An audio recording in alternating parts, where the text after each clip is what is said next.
এবার দুধ দিচ্ছে পাঠা। শুনে আশ্চর্য হলেও গাভী কিংবা ছাগি নয়, দুধ দিচ্ছে পাঠা।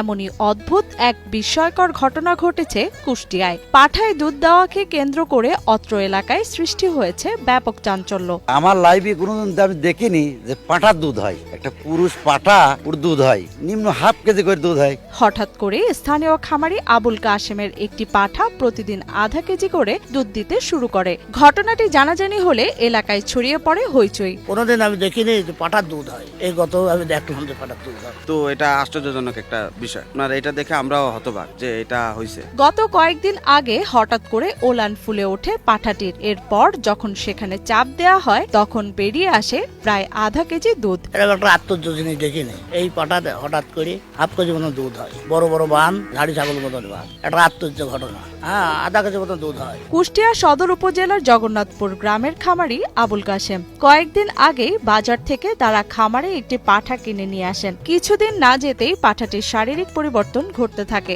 যা দেখে বেশ চিন্তায় পড়ে যান আবুল কাশেম। দুধ যে দুয়াচ্ছে পাটার কখনো দুধ হয় না। তা আমরা এটা দেখে আশ্চর্যজনক। এটা সবাই গ্রামের সবাই এটা আশ্চর্যজনক। এটা দেখে সবাই খুবই বিস্মিত। বাট এটা যে কিভাবে সবই আল্লাহর রহমত। এখন এখানে কারো হাত নাই। গত ৩০ বছর ধরে তিনি এই খামার দেখাশোনা করেন খামারি আবুল কাশেম। তবে পাঠার দুধ দেওয়ার ঘটনা আগে কখনো দেখেননি বলে জানান তিনি। আমি বহুত পাঠা জীবনে কিনেছি। এই বছরে 30 বছর কাজ মোটামুটি পাঠার ব্যবসা করি আমি। তা আমি কোনোদিন পাঠা ছাগলের দুধ পাইনি। গরুর ছাগলের মহিষের দুধ হতে পারে, কিন্তু আপনার কখনো ছাগলের বা পাটার দুধ হয় না।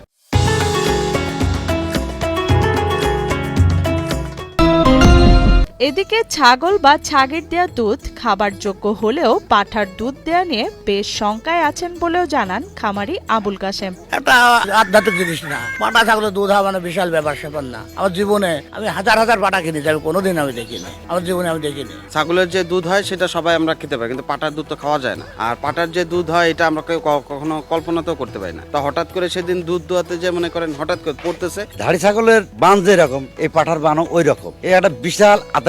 আল্লাহরই কুদরত, আল্লাহ দেখাচ্ছে এইসব খেলা। আবুল কাশেমের পাঠার এমন ঘটনায় অবাক হয়েছেন স্থানীয় পশু চিকিৎসক তুষার আহমেদ। তবে এটা কোনো অলৌকিক ঘটনা নয়। প্রাণীর হরমোনজনিত বা জিনগত কারণে এ ধরনের শারীরিক পরিবর্তন ঘটতে পারে বলে দাবি করেন তিনি। হরমোনাল সমস্যা, হরমোনের কারণে বৃদ্ধির কারণে এইগুলো হতে পারে, এটাই মনে করছে। আর আল্লাহ তাআলার যে কুদরত, 1 বছর যাবত চিকিৎসা করছে সেম ছাগলে, কোনো সমস্যা ছিল না। হঠাৎ করে একদিনের মধ্যে এরকম সমস্যা হয়েছে যে ছাগলের বাট দুটো বড় হয়ে গেছে এবং আমি চাপ দিলাম তো দুধ বেরোচ্ছে। পরে দেখছি যে আধা কেজি পর্যন্ত আমি দুধ মেপেছি, যে আধা কেজি পর্যন্ত দুধ হয়েছে। এদিকে খামারি আবুল কাশেমের এই পাঠা দেখতে প্রতিদিন ভিড় করছেন উৎসুক জনতা। এমন অলৌকিক ঘটনা এর আগে কখনো দেখেননি তারা বলে জানান এলাকাবাসী। প্রতিদিন বিভিন্ন লোক আসে, অনেক লোক আসে এখানে এই দৃশ্য দেখার জন্য। আমরা জীবনে দেখিনি এই পাঁঠার দুধ হয়। আপাতত এই আল্লাহর কুদরত এই ছাগলের দেখছি।